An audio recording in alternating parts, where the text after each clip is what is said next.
스님과 염라대왕의 저승 대토론 청구야담. 평생 목탁만 두드리며 돌을 닦던 스님이 어느 날 염라대왕의 부름을 받고 저승사자 앞에 섰습니다. 벌벌 떠는 망자들 사이에서 이 당돌한 스님은 호통을 치는 염라대왕에게 한치의 물러섬 없이 맞서며 기상천외한 저승 토론을 벌이기 시작합니다. 과연 염라대왕마저 감탄하게 만든 스님의 통쾌하고 지혜로운 입담은 무엇이었을까요? 1. 산사에서 홀연히 숨을 거둔 고승, 저승사자를 따라 나서다. 조선 팔도를 굽어보는 어느 깊고 깊은 명산의 자락, 사람의 발길이 닿기조차 힘든 깎아지른 절벽 위에는 작고 허름하지만 고즈넉한 암자가 하나 자리 잡고 있었습니다. 이 암자에는 세속의 모든 욕망과 번뇌를 끊어내고 오로지 부처님의 가르침을 따르며 평생을 참선과 수행으로 일관해 온 도월 스님이 살고 있었습니다. 스님의 나이는 이미 80을 훌쩍 넘겨 백발이 성성하고 얼굴에는 깊은 주름이 나뭇껍질처럼 패어 있었으나 두 눈빛만큼은 밤하늘의 샛별처럼 형형하게 빛났고 목소리는 깊은 산속의 종소리처럼 맑고 웅장했습니다. 세상 사람들은 도월 스님을 살아있는 부처, 즉 생불이라 부르며 칭송에 마지 않았으나 정작 스님 자신은 누더기 가사 한 벌과 낡은 바루 하나에 만족하며 하루 한 끼의 거친 음식으로만 연명하는 청빈한 삶을 고집하고 있었습니다. 가을이 깊어지며 산속의 나뭇잎들이 붉고 노랗게 물들어가는 어느 날이었습니다. 스님은 여느 때처럼 암자 앞마당의 평평한 바위 위에 가부좌를 틀고 앉아 지그시 눈을 감은 채 깊은 명상에 빠져 있었습니다. 산새들의 지저김도 바람에 흔들리는 나뭇잎 소리도 모두 스님의 귓가에서는 우주의 고요한 숨결로만 느껴지던 찰나였습니다. 갑자기 코끝을 찌르는 짙고 비릿한 안개가 스멀스멀 산등성이를 타고 기어오르더니 눈앞의 시야를 하얗게 가려버렸습니다. 평온하던 산사의 공기가 일순간에 얼음장처럼 차갑게 얼어붙었고 짐승들조차 숨을 죽인 듯 기괴한 정막이 암자를 무겁게 짓눌렀습니다. 스님이 감고 있던 눈을 천천히 뜨자 안개 속에서 검은 도포를 길게 늘어뜨리고 머리에는 창백한 갓을 쓴 2명의 사내가 스르르 모습을 드러냈습니다. 그들의 얼굴은 핏기 하나 없이 창백했고 눈동자는 생명이 없는 심연처럼 검고 깊었습니다. 한 손에는 붉은 글씨가 적힌 두루마리를, 다른 한 손에는 시퍼런 쇠사슬을 든 그들은 바로 이승과 저승을 오가며 망자의 혼을 거두어가는 저승사자였습니다. 보통의 인간이라면 저승사자의 끔찍한 모습과 죽음의 기운 앞에 혼비백 사나여 땅바닥에 엎드려 살려달라 울부짖었겠지만 도월 스님은 마치 오랜만에 찾아온 반가운 옛벗을 맞이하듯 아주 평온하고 자애로운 미소를 지어 보였습니다. 먼 명부의 길을 걸어 이 깊은 산속까지 오시느라 참으로 고생들이 많으셨소이다. 내 이미 며칠 전부터 꿈자리에 연꽃이 지는 것을 보고 때가 이르렀음을 짐작하고 있었거늘 생각보다 수고로운 발걸음을 일찍 하셨구려. 저승사자들은 수백 년 동안 수많은 망자의 혼을 거두어 보았지만 자신들을 보고 이토록 태연하게 웃으며 인사말을 건네는 인간은 난생 처음이었습니다. 우두머리 사자가 당황한 기색을 내서 감추며 헛기침을 하고는 굵고 쇳소리가 나는 목소리로 엄숙하게 입을 열었습니다. 도월 스님, 명부의 장부에 적힌 당신의 명운이 오늘 해시를 기하여 모두 다하였소. 이승에서의 덧없는 미련과 번뇌를 모두 내려놓고 이제 우리를 따라 염라대왕께서 계시는 저승의 명부전으로 가야 할 시간이오. 거역하거나 도망치려 한다면 이 쇠사슬이 스님의 혼백을 꽁꽁 묶을 것이니 순순히 따라 나서시오. 거역이라니요, 당치도 않은 말씀이오. 생자필멸이요, 회자정리라 하였소. 태어난 자는 반드시 죽음을 맞이하는 것이 대자연에 변치 않는 이치이거늘 어찌 한낱 늙은 중이 하늘의 뜻을 거역하겠소. 잠시 이승이라는 여관에 머물다 가는 것인데 이제 본래의 집으로 돌아갈 채비를 하겠소이다. 자, 앞장서시지요. 도월 스님은 입고 있던 누더기 가사를 툭툭 털고 일어나 합장을 한 번 한 뒤 미련 없이 암자를 등지고 사자들을 향해 걸음을 내디뎠습니다. 사자들은 쇠사슬을 쓸 필요조차 없다는 사실에 안도하며 스님을 이끌고 저승으로 향하는 기나긴 황천길로 접어들었습니다. 살아생전 수없이 머릿속으로 그려보았던 사후세계의 풍경은 스님의 예상보다 훨씬 더 기괴하고 음산했습니다. 해와 달이 없는 잿빛 하늘 아래로는 끝없이 펼쳐진 시든 억새밭이 스산한 바람에 일렁이고 있었고 발밑으로는 붉은 피와 고름이 섞인 삼도천이 썩은 내를 풍기며 굽이쳐 흐르고 있었습니다. 길 양옆으로는 생전에 지은 죄를 씻지 못해 이승을 떠도는 무수한 망령들이 뼈만 남은 손을 허공으로 뻗으며 구슬프게 울부짖고 있었습니다. 아이고 억울하여라.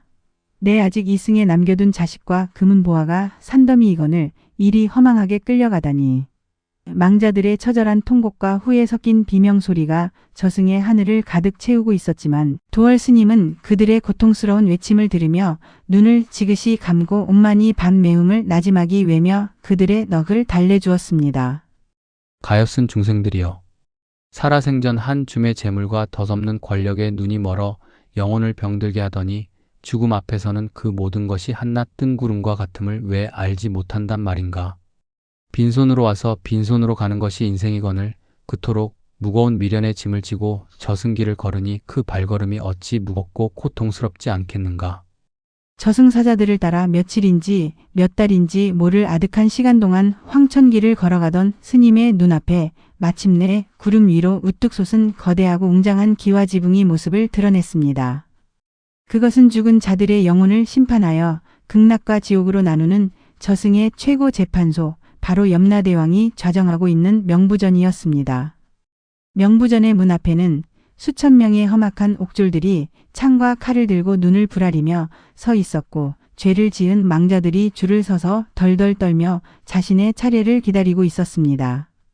공포와 절망이 짓누르는 그 무시무시한 명부전의 대문 앞에서도 도월 스님의 걸음걸이는 마치 극락 정토의 연꽃밭을 거닐듯 평화롭고 당당하기만 했습니다. 이 곡소리 진동하는 명부전 염라대왕 앞에 꼿꼿이 선 스님.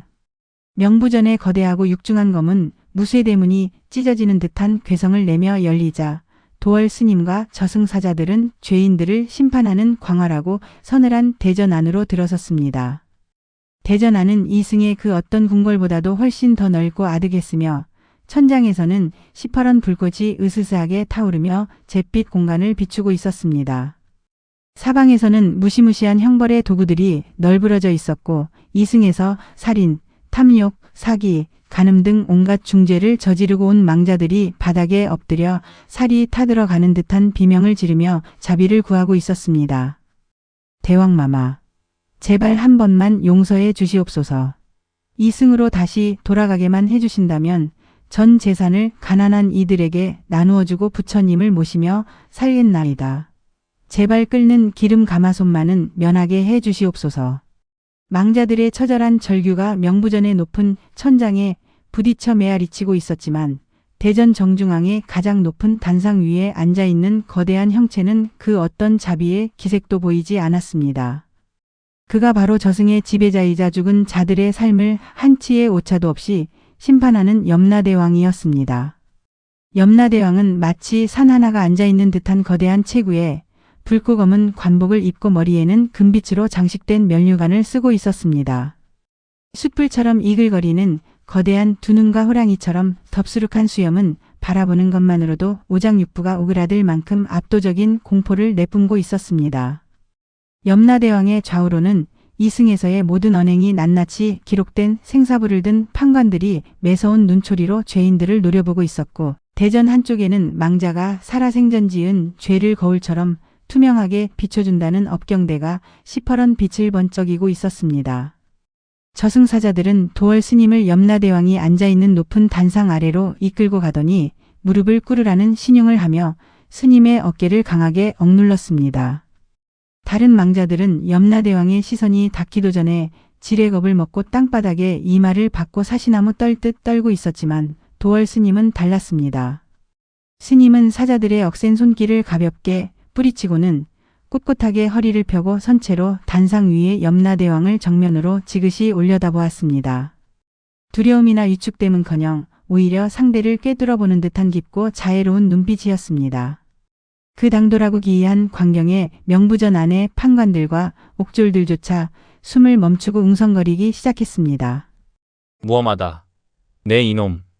이곳이 어딘 줄 알고 감히 허리를 꼿꼿이 세우고 대왕마마의 용안을 똑바로 쳐다본단 말이냐. 당장 무릎을 꿇고 이마를 땅에 조아리지 못할까?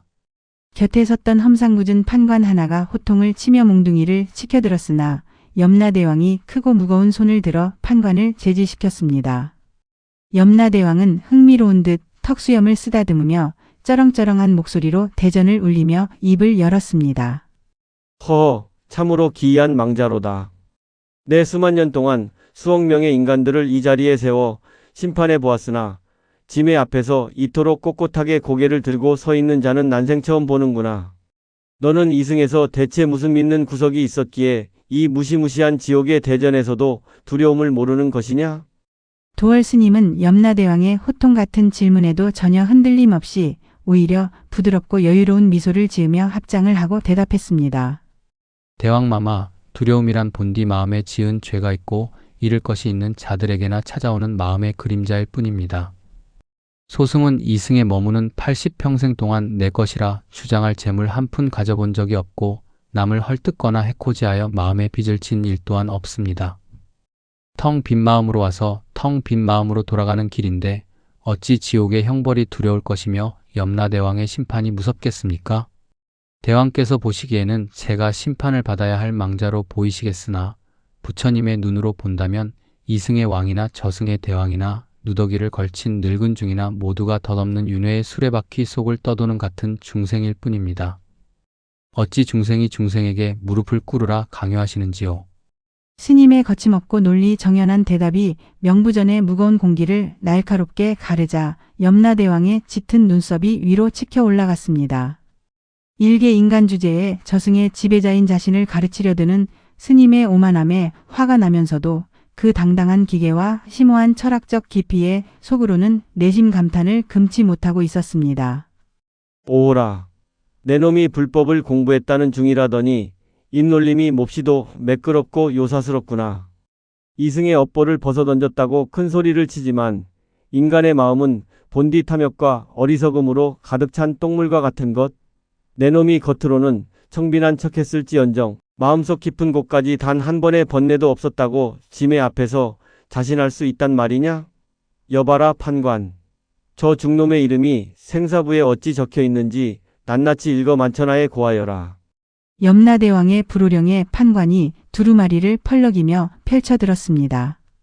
명부전의 수많은 시선이 스님의 과거 행적이 기록된 생사부로 향했습니다. 어디 한번 나의 죄를 낱낱이 파헤쳐 보시지요. 대왕께서 보시는 죄와 소승이 아는 진리가 어찌 다른지 오늘 이 자리에서 분명히 가려보도록 합시다. 도월 스님은 속으로 조용히 뇌까리며 다가올 불꽃 튀는 철학의 논쟁과 심판을 기꺼운 마음으로 기다리며 더욱 꿋꿋하게 자세를 다잡았습니다. 산불꽃 튀는 저승토론의 서막 생사와 업보를 논하다.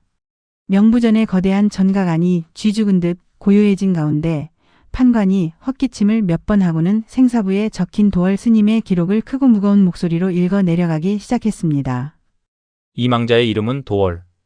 이승의 나이 85으로 10살에 산사에 출가하여 평생을 부처의 가르침을 따르는 승려로 살았사옵니다. 재물을 탐한 기록이 전무하고 살생은커녕 개미 한 마리조차 밟지 않으려 걸음을 조심하였으며 자신의 식량을 굶주린 이웃에게 내어준 일은 밤하늘의 별처럼 많아 일일이 헤아릴 수가 없사옵니다. 판관의 낭독이 이어질수록 명부전의 옥졸들과 다른 망자들 사이에서 경외감이 섞인 낮은 탄성이 터져 나왔습니다. 지옥의 기록을 샅샅이 뒤져보아도 먼지 한 톨만큼의 죄업조차 발견할 수 없는 그야말로 깨끗하고 완벽한 일생이었기 때문입니다. 하지만 염라대왕은 불만스러운 듯 턱수염을 거칠게 쓸어내리며 판관의 말을 도중에 가로막았습니다. 그만두어라. 겉으로 드러난 선행은 누구나 위선으로 꾸며낼 수 있는 법이다. 진정한 심판은 마음의 심연을 들여다보는 데에서 시작하는 것. 스님이라 하였느냐? 내가 이승에서 평생 목탁을 두드리며 선업을 쌓았다고 자부하지만 결국 내가 밥을 먹고 숨을 쉰 것조차 다른 생명의 희생과 세상의 빚을 지고 살아온 것이 아니더냐. 세상에 완벽한 선은 없으며 모든 인간은 태어난 것 자체가 업보요 죄악이다. 내가 아무리 도를 깨친 고승인 척 위세를 떨어도 저 업경대 앞에 서면 내 마음속 깊은 곳에 웅크리고 있던 욕망과 위선이 시퍼렇게 드러날 것이다. 염라대왕의 쩌렁쩌렁한 일갈에 대전이 흔들렸습니다.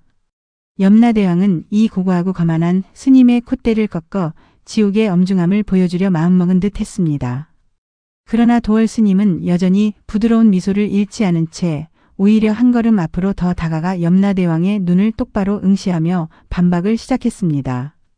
대왕마마의 말씀이 일견지당하십니다.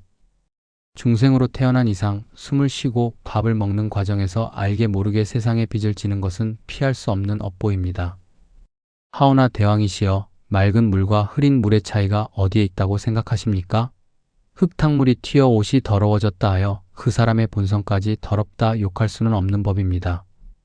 진정한 업보란 자신의 탐욕을 채우기 위해 남을 고의로 짓밟고 해치는 악한 마음에 있는 것이지, 살아가기 위해 어쩔 수 없이 짓는 자연의 빚을 죄라 칭한다면 이 세상의 바람과 구름, 산천초목조차 모두 지옥불에 떨어져야 마땅할 것입니다. 대왕께서는 망자들의 죄를 심판하신다 하나 정작 인간의 나약함과 삶의 슬픔은 이해하지 못하시는 듯합니다. 스님의 날카롭고 논리적인 반박에 염라대왕은 순간 말문이 막혔습니다. 지금껏 자신의 판결에 토를 달고 덤벼드는 망자는 단 한 명도 없었는데 이 늙은 스님은 오히려 저승의 법도 자체를 뒤흔드는 논리를 펼치고 있었기 때문입니다. 네 이놈. 감히 지옥의 법도를 능멸하려 드느냐. 그렇다면 내 한 가지 묻겠다. 내가 그리 지혜롭다면 대답해 보아라. 만약 어떤 사내가 굶어 죽어가는 늙은 노모를 살리기 위해 남의 집 곳간에서 쌀을 훔쳤다면 이 자는 지극한 효를 행한 선인인가? 아니면 남의 재물을 탐한 흉악한 도둑인가? 지옥의 법으로는 엄연한 절도죄로 형벌을 내려야 마땅하거늘 내 놈의 얕은 불법으로는 이 자를 어찌 구원할 수 있단 말이냐? 염라대왕이 의기양양하게 미소를 지으며 까다로운 질문을 던졌습니다.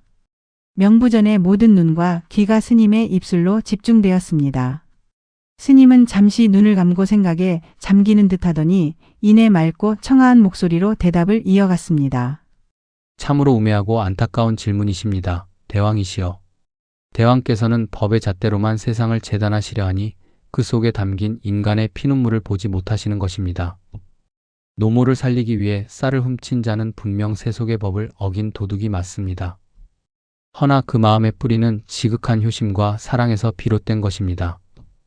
만약 대왕께서 그 사내를 도둑이라는 이유로 끓는 지옥 불에 쳐넣으신다면 그것은 죄를 벌하는 것이 아니라 인간이 가진 가장 고귀한 감정인 사랑과 효를 형벌하는 꼴이 되고 맙니다.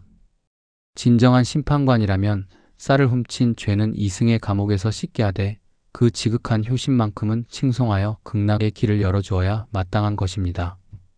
죄와 벌은 종이의 양면과 같아서 겉으로 드러난 행위만 볼 것이 아니라 그 이면에 숨겨진 마음의 선통을 헤아려야 합니다. 그것이 바로 부처님이 말씀하신 진정한 자비요, 섭리인 것입니다. 스님의 답변은 막힘이 없었고 그 논리는 얼음장처럼 차갑고 명쾌하면서도 봄볕처럼 따뜻한 인간미를 품고 있었습니다. 명부전을 가득 채우고 있던 판관과 옥졸, 그리고 수많은 망자들조차 스님의 깊은 지혜와 자비로운 말씀에 고개를 끄덕이며 감동의 눈물을 훔치기 시작했습니다. 지옥의 무거운 공기가 일순간에 맑게 정화되는 듯 했습니다. 염라대왕은 꿀먹은 벙어리가 된 채 얼굴이 불그락푸르락 달아올랐습니다. 자신이 놓은 논리적 함정을 이토록 아름답고 완벽하게 깨부순 자는 삼계를 통틀어 이 스님이 처음이었습니다. 이 늙은 중놈이 보통 내기가 아니로구나. 섣불리 억지를 부려버를 내렸다간 내 명성이 삼계의 웃음거리가 될 터. 좋다. 내 놈의 미천이 어디까지인지 내가 끝까지 파헤쳐 주마. 염라대왕의 두 눈에서 승부욕과 우기가 불타오르기 시작했습니다. 이승에서 건너온 작고 초라한 스님과 저승을 호령하는 거대한 염라대왕 사이에 불꽃 튀고 기상천외한 철학 토론은 이제 막 뜨거운 서막을 열고 있었습니다. 염라대왕의 허를 찌르는 스님의 통쾌한 철학 배틀. 도월 스님의 거침없고 자비로운, 그러면서도 한치의 빈틈조차 허용하지 않는 완벽한 논리의 명부전에 무겁고 탁한 공기가 일순간에 흔들렸습니다. 수만 년 동안 저승의 절대적인 지배자로 군림하며 수많은 망자들을 벌벌 떨게 하였던 염라대왕의 얼굴은 이제껏 경험해보지 못한 당혹감과 분노, 그리고 지울 수 없는 수치심으로 인해 검붉게 달아오르기 시작했습니다. 저승의 엄중한 법도를 세우고 악인들을 단죄하던 자신의 절대적인 권위와 심판의 잣대가 이승에서 간 넘어온 한낱 늙고 초라한 스님의 새치 혀 앞에서 이토록 무참하게 무너져 내리는 것을 대왕의 자존심으로는 도저히 용납할 수가 없었습니다. 염라대왕의 분노가 극에 달하자 명부전 천장을 받치고 있던 거대한 기둥들이 우르릉거리며 떨렸고 사방에서 타오르던 시퍼런 지옥의 불꽃들이 마치 미친 듯이 춤을 추며 거세게 타올랐습니다. 염라대왕은 옥좌의 무쇠 팔걸이를 쾅 소리가 나도록 거칠게 내리치며 몸을 반쯤 일으켜 세웠습니다. 그리고는 숯불처럼 이글거리는 두 눈을 부릅뜨고 대전을 찢어놓을 듯한 쩌렁쩌렁한 목소리로 더욱 날카롭고 맹렬한 기세로 공격적인 질문을 쏟아내기 시작했습니다. 네 이놈, 늙은 중놈아. 내가 잡이라는 달콤하고 요사스러운 말장난으로 지옥의 엄중한 법을 모독하고 짐의 심판을 능멸하려 드느냐. 좋다. 내 놈의 그 알량한 불법이 얼마나 대단한지. 내 한 가지 더 묻고 따져보겠다. 이승의 삶을 한번 자세히 들여다보아라. 이승에서 힘없고 가난한 백성들은 평생 개미처럼 일하며 남의 것 하나 탐하지 않고 착하게 살아도 결국 매년 보릿고개의 굶주림에 허덕이다가 병들어 짐승처럼 비참하게 죽어나가는 것이 현실이다. 반면에 남의 피눈물을 쥐어짜고 백성들의 고열을 착취하여 배를 불린 탕관 오리와 악독한 지주들은 오히려 비단옷을 칭칭 감고 매일 밤 고기 반찬을 뜯고 기생들을 희롱하며 무병장수하는 일이 이승에서는 비일비재하게 벌어지고 있다.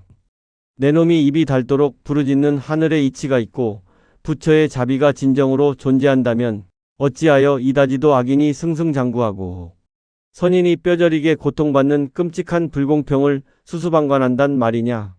세상이 이토록 더럽고 모순투성이인데 선하게 살라는 내 놈의 불법이 대체 무슨 소용이 있으며 죽어서 간다는 극락이 현실에서 무슨 가치가 있단 말이냐. 당장 이 모순을 속 시원히 해명해 보아라. 염라대왕의 이 서슬퍼런 일갈과 뼈아픈 질문은 명부전 차가운 바닥에 엎드려 심판을 기다리던 수많은 망자들의 가슴에 날카로운 비수처럼 깊숙이 꽂혔습니다. 사실 그곳에서 벌벌 떨고 있는 망자들 중 상당수도 이승에서 권력자들과 악덕 지주들에게 억울하게 짓밟히고 착취당하며 평생을 고통받다 억울하게 죽어온 선량하고 가엾은 백성들이었기 때문입니다. 그들은 염라대왕의 분노 섞인 외침이 마치 자신들의 한 맺힌 속마음을 대변해 주는 것 같아 여기저기서 격하게 공감하며 숨죽여 오열하기 시작했습니다. 억울하게 죽은 원혼들의 곡소리가 명부전을 가득 채우며 처절하게 울려 퍼졌습니다. 하지만 도월 스님은 주변의 요동치는 분위기에도 아랑곳하지 않고 오히려 한 송이 맑은 연꽃처럼 평온하고 인자한 미소를 지었습니다. 스님은 분노로 씩씩거리는 염라대왕을 향해 마치 철부지 어린아이의 투정을 달래듯 부드럽지만 산처럼 단호하고 묵직한 목소리로 반박을 이어나갔습니다. 대왕이시여, 노여움을 거두시고 제 말씀을 들어보시지요. 대왕께서는 명부의 주인이시나 참으로 근시안적이고 편협한 시각으로 우주의 거대한 섭리를 바라보고 계십니다. 대왕께서 분노하시는 그 이승의 불공평이란 고작해야 100년도 채 되지 않는 인간의 짧고 유한한 일생이라는 아주 좁은 잣대 안에서만 세상을 재단하기 때문에 생겨나는 일시적인 착시 현상일 뿐입니다. 대왕의 말씀대로 이승에서 악인들이 잠시 권력을 쥐고 떵떵거리며 부귀영화를 누리는 것은 깊은 산속 썩어빠진 나무둥치에 화려하게 피어난 독버섯과 같은 이치입니다. 겉으로는 그 빛깔이 화려하고 번성해 보이나 그 속은 이미 썩어 문드러져 스스로를 파괴하고 붕괴를 기다리고 있는 과정에 불과한 것입니다. 스님의 맑고 깊은 목소리는 명부전의 구석구석을 울리며 망자들의 울음소리를 서서히 잦아들게 만들었고 염라대왕의 거친 숨결조차 멈추게 하는 묘한 힘이 있었습니다. 악인들이 이승에서 누리는 그 부당한 부귀영화와 쾌락은 결국 타인의 억울한 원한과 피눈물이라는 무서운 빚을 영혼의 복리로 쌓아가는 끔찍한 형벌의 준비 단계입니다. 그들이 한 줌 흙으로 돌아가 육신의 껍데기를 벗고 마침내 대왕의 이 엄중한 심판대 앞에 서는 날, 그들이 평생토록 탐욕으로 쌓아올린 억겁의 죄업은 태산보다 더 무거워져 그들을 탈출할 수 없는 영원한 무간지옥의 끔찍한 고통 속으로 곤두박질 치게 만들 것입니다. 반면에 이승에서 아무 죄 없이 억울하게 고통받으며 착하고 정직하게 살아간 선인들을 불쌍히 여기지 마십시오. 그들은 비록 육신은 굶주리고 헐벗었을지언정 그 시련과 고통의 용광로를 통과하며 영혼의 더러운 때를 말끔히 씻어내고 해탈의 씨앗을 품게 된 것입니다. 혹독한 겨울에 살을 이는 추위를 묵묵히 견뎌낸 매화나무만이 봄이 오면 세상에서 가장 맑고 짙은 향기를 뿜어내는 법입니다. 고통 속에서도 짐승의 길을 택하지 않고 선을 지켜낸 자들의 영혼은 죽음이라는 관문을 넘는 순간 이 명부전에서 가장 찬란하고 영원한 빛을 발하여 극락정토의 아름다운 연꽃으로 피어날 것입니다. 스님은 다시 한번 염라대왕의 이글거리는 눈을 꿰뚫어보며 쐐기를 박듯 낭낭하게 외쳤습니다. 대왕께서는 어찌하여 영원히 타오르는 지옥 불길로 걸어 들어가는 악인들의 그 찰나적인 이승의 쾌락을 부러워하시고 분노하시며 영원한 극락의 평안을 향해 나아가는 선인들의 짧은 고행을 불쌍타 여기십니까? 인간의 육신이 겪는 찰나의 희로애락에 얽매여 영혼의 영원한 길을 보지 못하신다면 그것이야말로 우주의 거대한 수레바퀴와 인과응보의 완벽한 섭리를 깨닫지 못한 무지의 소치가 아니겠습니까? 진정한 인과응보는 인간의 수명이 다하는 순간 끝나는 것이 아니라 바로 이곳 명부에서부터 영원으로 이어지는 법이옵니다. 스님의 이 엄청난 통찰력과 철학적 폭격은 염라대왕이 쳐놓은 얕은 함정과 허를 너무도 완벽하게 찔러 산산조각 내어버렸습니다. 악인의 일시적인 이승에서의 번영을 영원한 멸망과 지옥행의 전조로 명확히 해석하고 선인의 억울한 고통을 영혼의 완벽한 정화를 위한 필연적이고 고귀한 과정으로 뒤바꾸어 설명하는 스님의 이 거대하고 완벽한 논리 앞에서는 죽은 자들을 호령하던 지옥의 절대적인 지배자조차 더 이상 단 한마디의 반박도 하지 못한 채 꿀먹은 벙어리가 되고 말았습니다. 명부전의 시퍼런 불꽃마저 스님의 법력 앞에 압도된 듯 일순간 고요해졌고 판관들과 저승사자들은 입을 다물지 못한 채 오직 이 위대한 늙은 스님의 얼굴만을 넋을 잃고 바라볼 뿐이었습니다. 오토론에서 완패한 염라대왕 고승에게 깊은 존경을 표하다. 도월 스님의 삼라만상을 꿰뚫는 일장연설이 웅장한 여운을 남기며 끝이 난 후 거대하고 끝을 알 수 없는 명부전 안에는 그야말로 바늘 하나 떨어지는 소리조차 천둥처럼 들릴 만큼 쥐 죽은 듯한 무거운 침묵이 흘렀습니다. 망자들을 겁박하며 매섭게 노려보던 무시무시한 옥졸들도 어느새 자신들이 들고 있던 창과 삼지창을 슬그머니 바닥으로 내려놓았고 죄인들의 일거수일투족을 낱낱이 기록하던 판관들은 손에 쥐고 있던 붓을 멈춘 채 마치 살아있는 부처를 칭견한 듯 넋이 나간 경건한 표정으로 꿋꿋이 서 있는 도월 스님만을 멍하니 바라보고 있었습니다. 영원할 것만 같던 무거운 정적이 흐른 지 한참 뒤 단상 위에서 굳게 입을 닫고 있던 염라대왕의 입술이 마침내 무겁게 열렸습니다. 그러나 이번에는 망자들을 벌벌 떨게 만들던 분노의 호통이나 오만함이 섞인 조롱의 목소리가 절대 아니었습니다. 지옥을 다스리는 절대 권력자가 스스로 자신의 패배를 깨끗하게 인정하고 상대방의 위대한 영혼에 대한 깊은 경외심을 담아내는 참으로 무겁고도 정중한 음성이었습니다. 허허하. 염라대왕은 옥좌에서 천천히 일어나더니 갑자기 대전을 뒤흔드는 호탕하고 거대한 웃음을 터뜨리기 시작했습니다. 그 웃음은 분노나 광기가 아니라 마음속의 묵은 체증이 시원하게 씻겨 내려가는 듯한 진정한 깨달음의 웃음이었으며 명부전의 까마득한 천장을 뚫고 저승의 잿빛 하늘 끝까지 웅장하게 울려 퍼지는 듯했습니다. 졌다. 내 오늘 아주 완벽하게 참패하였구나. 3개의 죽음을 지배하고 섭리를 다스린다. 자부하며 오만하게 굴었던 이 염라대왕이 이승의 작은 산사에서 목탁을 두드리다 건너온 일개 늙은 스님의 거대한 지혜와 찬란한 법력 앞에 철저하게 굴복하고 두 무릎을 꿇었도다. 도월 스님, 그대는 썩어 없어질 인간의 껍데기를 빌려 이승의 탁한 세상에 잠시 내려갔던 진짜 살아있는 생불이요. 살아 숨쉬는 보살임에 틀림이 없다. 그대의 그 세상을 품는 넓고 깊은 해안과 모든 중생을 어루만지는 숭고하고 자비로운 마음씨는 저승의 이 차갑고 냉혹한 법도마저 봄눈 녹이듯 따뜻하게 녹여버릴 만큼 진정으로 찬란하고 위대하도다. 염라대왕은 쓰고 있던 금빛 면류관이 흔들리는 것도 아랑곳하지 않고 단상 아래로 성큼성큼 계단을 밟고 내려왔습니다.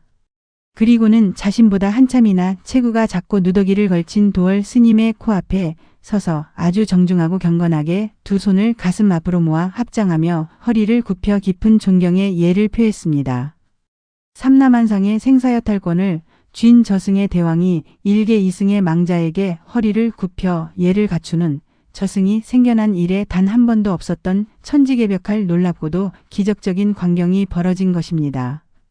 이 모습을 지켜보던 판관들과 옥졸들은 자신들의 눈을 의심하며 경악을 금치 못했고 엎드려 있던 망자들은 감격에 겨워 일제히 바닥에 머리를 조아리며 불경을 외기 시작했습니다. 도월 스님, 짐이 그대의 깊은 법력과 넓은 지혜를 감히 얕은 잣대로 시험하려 들었던 무례함과 오만함을 부디 어여삐 용서해 주시오. 스님과 같이 티없이 맑고 위대한 영혼은 죄인들의 비명이 끊이지 않는 이 어둡고 탁한 명부전에 단 한시도 어울리지 않는 분이오. 내 당장 하늘의 문을 열고 스님을 극락정토의 가장 높은 자리로 모실 터이니 부디 부처님의 자비로운 곁에서 영원히 병들지 않고 슬픔도 없는 완벽한 평안을 누리시구려. 여봐라. 저승사자들은 당장 들어라. 당장 하늘의 옥황상제께 고하고 칠색 보석과 연꽃으로 장식된 가장 화려한 황금 수레를 대령하여 도월 스님을 극락의 대문 앞까지 가장 정중하게 모시도록 하여라. 염라대왕의 호령이 떨어지기가 무섭게 허공에서 눈이 부시도록 찬란한 빛이 쏟아지며 은은한 향기와 함께 극락으로 향하는 거대한 황금 수레가 명부전 한가운데로 스르르 내려앉았습니다. 수레 주변으로는 천상의 선녀들이 비파를 뜯으며 스님의 승천을 환영하고 있었습니다. 이승의 모든 고행을 마치고 마침내 영원한 안식처인 극락으로 향할 수 있는 가장 영광스러운 순간이었습니다. 하지만 도월 스님은 화려한 황금 수레를 힐끔 바라볼 뿐 오르려는 기색조차 보이지 않고 오히려 염라대왕을 향해 정중하게 고개를 가로저으며 합장을 하였습니다. 대왕마마의 과분하고도 융숭한 칭찬, 그리고 극락으로 인도해 주시려는 그 따뜻한 환대에는 늙은 중이 깊이 허리 숙여 감사드리옵니다. 하오나 대왕이시여, 소승은 저 화려한 수레에 올라 극락으로 갈 수 없습니다. 아니, 단언컨대 가지 않을 것입니다. 그 누구도 전혀 예상치 못한 스님의 단호한 거절에 염라대왕은 벼락이라도 맞은 듯 깜짝 놀라 부릅뜬 눈을 더욱 크게 떴습니다. 명부전의 모든 이들도 충격에 휩싸여 숨을 죽였습니다. 아니 스님, 대체 어찌하여 그러시오? 이승의 모든 인간이 평생을 고행하며 죽어 그토록 가고 싶어 안다라는 곳이 바로 저 고통 없는 극락 정토이거늘 어찌하여 눈앞에 활짝 열린 극락의 영광스러운 문을 단칼에 마다하신단 말이오? 짐의 배려가 부족함이라도 있단 말이오?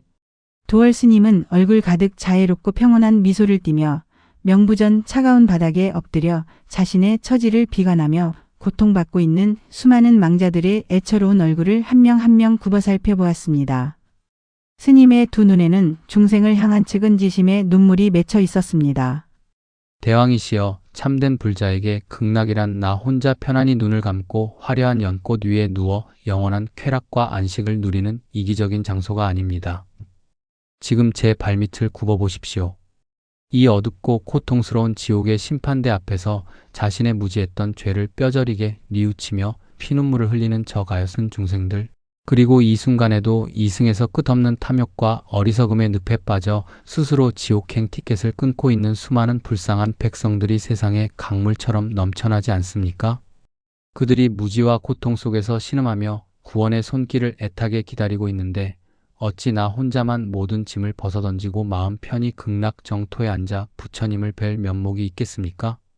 진정한 의미의 극락이란 구름 위 화려한 궁전에 있는 것이 아니라 지옥 불에 떨어지는 고통받는 단 한 명의 중생이라도 더 구원하여 그들의 뜨거운 눈물을 내 소매로 닦아주는 그 치열하고 슬픈 이승의 현장 속에 존재하는 것입니다. 스님의 숭고하고 거룩한 다짐, 이기적인 안식을 버리고 타인을 위해 다시 고난을 자처하겠다는 그 뼈저린 보살의 서원에 염라대왕을 비롯한 명부전의 모든 이들은 다시 한번 할 말을 잃고 온몸이 부서지는 듯한 벅찬 전율을 느꼈습니다. 그러니 대왕이시여, 간곡히 청하건대 저를 저 빛나는 극락으로 보내지 마시고 다시 어둡고 탁한 이승으로 환생시켜 주시옵소서. 비록 또다시 늙고 병들며 배고픈 고통스러운 인간의 육신을 입어야 하는 험난한 길이겠지만 저는 기꺼이 중생들이 신음하는 이승의 진흙탕 속으로 돌아가겠습니다. 이승으로 돌아가 제가 가진 더 큰 깨달음과 멈추지 않는 자비로 어리석은 중생들을 한 명이라도 더 구제하고 그들이 죄를 지어 이 지옥 불에 떨어지지 않도록 바른 길로 인도하는 든든한 길잡이가 되겠습니다. 중생이 모두 성불하기 전까지는 결코 성불하지 않겠다는 지장보살의 서원처럼 그것이 부처님의 제자인 제가 마땅히 짊어져야 할 진정한 영혼의 업보이자 제 삶의 가장 벅차고 행복한 수행입니다. 유기승으로 환생한 스님, 더 큰 깨달음으로 중생을 구제하다. 도월 스님의 그 위대하고 거룩한 희생정신, 자신의 영원한 안식마저 초계처럼 내어던지고 짐승 같은 중생들을 구원하겠다는 무한하고 숭고한 자비심 앞에 저승의 하늘을 호령하던 염라대왕은 더 이상 단 한마디의 말도 잊지 못한 채 굵은 감동의 눈물을 주르륵 훔쳐냈습니다. 죽음을 관장하는 차가운 신의 눈에서 뜨거운 눈물이 흘러내리는 기적 같은 광경이었습니다. 명부전을 지키던 흉측한 옥졸들과 심판을 기다리던 망자들도 모두 바닥에 엎드려 스님의 위대한 사랑 앞에 소리내어 엉엉 울음을 터뜨렸습니다. 지옥이라는 공간 자체가 스님의 자비로움에 감화되어 거대한 눈물바다를 이루었습니다. 아, 정녕 이것이 보살의 참된 마음이란 말인가. 스님의 뜻이 정녕 중생을 향한 거룩한 희생에 있다면 짐이 어찌 감히 하늘의 권위를 빌려 억지로 스님의 발길을 막아설 수 있겠소. 잘 알겠소. 내 스님의 그 고귀하고 아름다운 뜻을 진심으로 받들어 저 극락의 문을 닫고 당장 이승으로 환생하는 새로운 생명의 문을 활짝 열어드리리다. 부디 다시 이승으로 내려가시어 탁하고 어리석음으로 가득 찬 그 험한 세상에 한 줄기 맑은 연꽃 같은 진정한 가르침을 널리 퍼뜨려 주시오.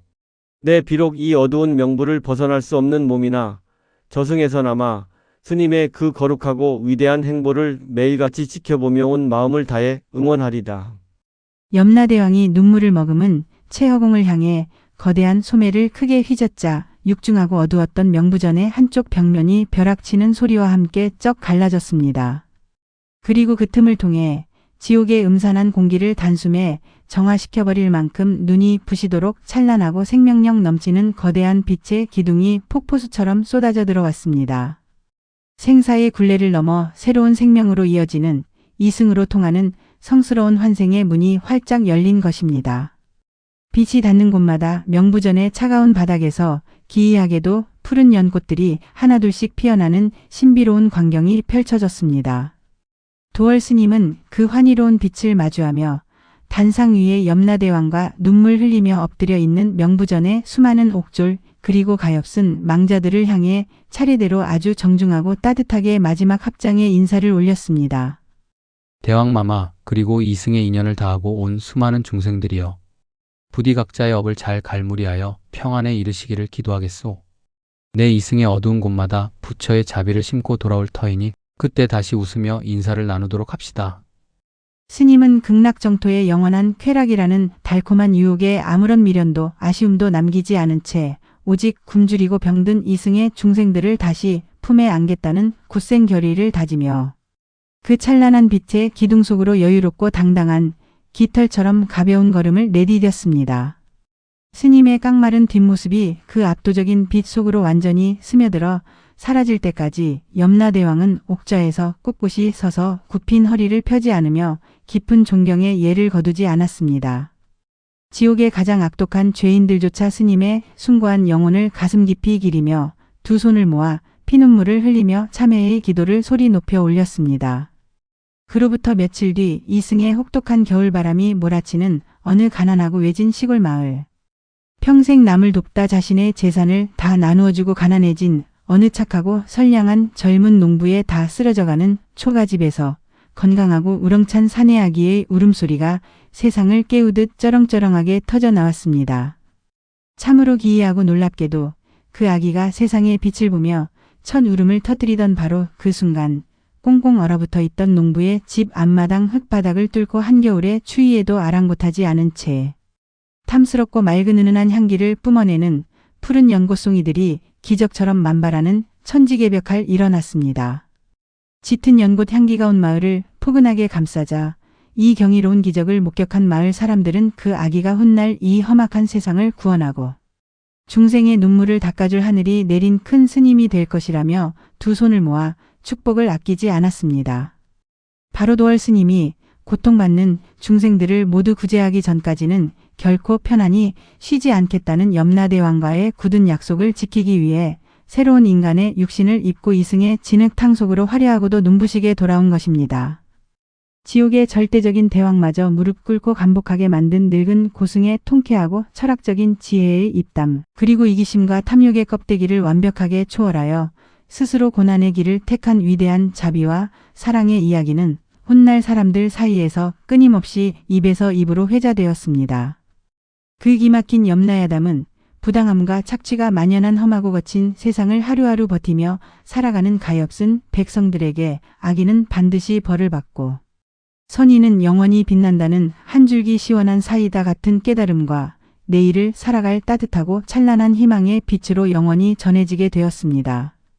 오늘 밤 여러분 곁으로 찾아간 도월 스님과 염라대왕의 기상천외하고 통쾌한 저승 토론 재미있게 들으셨나요? 겉으로 보이는 화려한 이승의 부귀영화보다 타인의 고통을 위해 눈물 흘리고 스스로 희생을 자처하는 따뜻한 자비심이야말로 저승의 절대적인 지배자마저 완벽하게 굴복시키는 세상에서 가장 위대하고 강한 힘이었습니다. 우리 구독자님들의 하루하루 삶 속에도 도월 스님처럼 넉넉하고 맑은 지혜의 샘이 늘 마르지 않고 함께 하시길 바랍니다. 오늘 밤은 세상에 더섭는 근심과 두려움일랑 모두 훌훌 털어버리시고 여러분의 마음속 깊은 곳에 맑은 연꽃 한 송이가 활짝 피어나는 아주 편안하고 고요한 길몽 꾸시기를 두 손 모아 기원합니다. 내일 아침에도 여러분의 평범한 일상에 따뜻한 축복이 가득하길 바라며 편안하고 포근한 밤 보내십시오.